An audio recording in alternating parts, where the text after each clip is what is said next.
Dear viewers, Drishti IAS welcomes you to the new series of To The Point. Today's topic of discussion is Agreement on Agriculture. First of all, let's see why is it in the news. Recently, while addressing the G33 virtual informal ministerial meeting, India's Commerce and Industry Minister pointed out the imbalances in the Agreement on Agriculture at the World Trade Organization, that is WTO. India claimed that the trade was in favor of developed countries and historical asymmetries and imbalances must be corrected to ensure a rule-based, fair and equitable order. Also, India urged that G33 must strive for positive outcomes on a permanent solution to public stock holding, that is PSH, for food security purposes, finalization of a special safeguard mechanism, that is SSM, quickly, and a balanced outcome on domestic support. Now let's discuss about Agreement on Agriculture, that is AOA. It is aimed to remove trade barriers and to promote transparent market access and integration of global markets.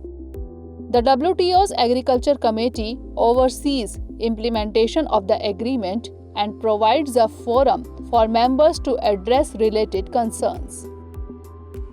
Three pillars of Agreement on Agriculture are domestic support. It calls for reduction in domestic subsidies that distorts free trade and fair price.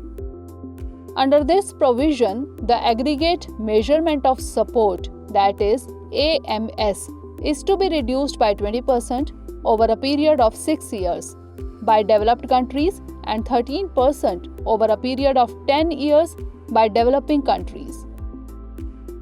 Under this, subsidies are categorized into the following parts. 1. Green box. Subsidies that do not distort trade or at most cause minimal distortion. Amber box. In this, all domestic support measures considered to distort production and trade, with some exceptions, fall into the amber box as all domestic supports except those in the blue and green boxes. Blue box. This is the amber box with conditions. Such conditions are designed to reduce distortion. Second pillar is market access. Market access for goods in the WTO means the conditions, tariff and non-tariff measures agreed by members for the entry of specific goods into their markets. Market access requires that tariffs fixed like custom duties by individual countries be cut progressively to allow free trade.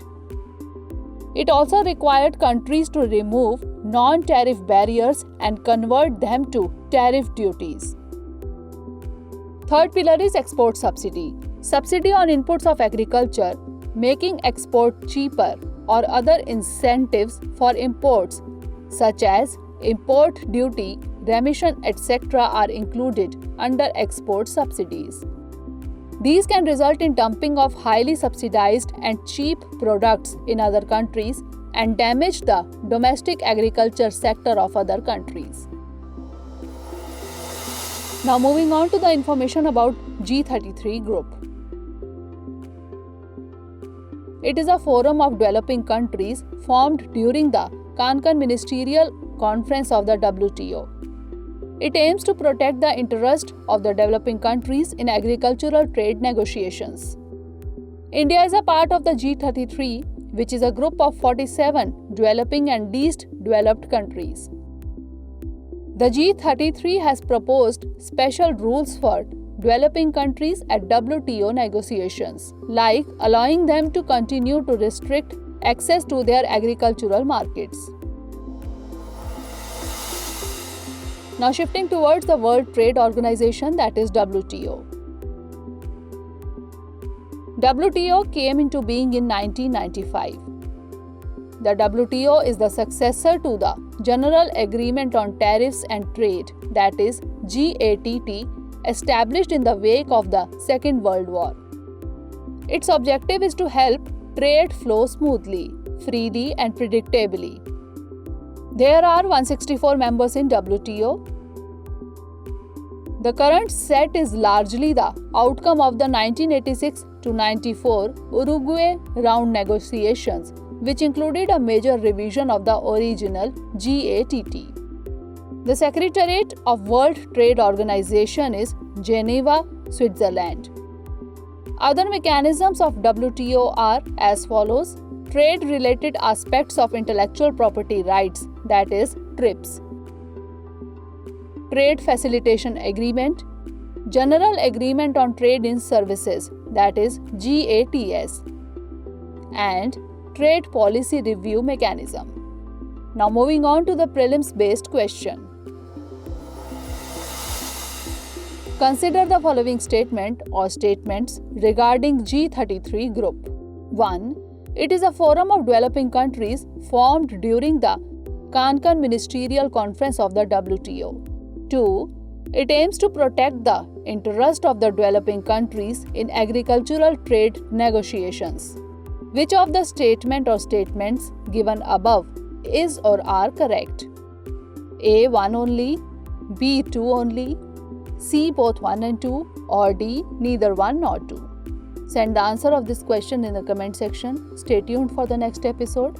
Thanks for watching. Have a great day. Dear viewers, watch this topic in Hindi on our Drishti IAS Hindi YouTube channel.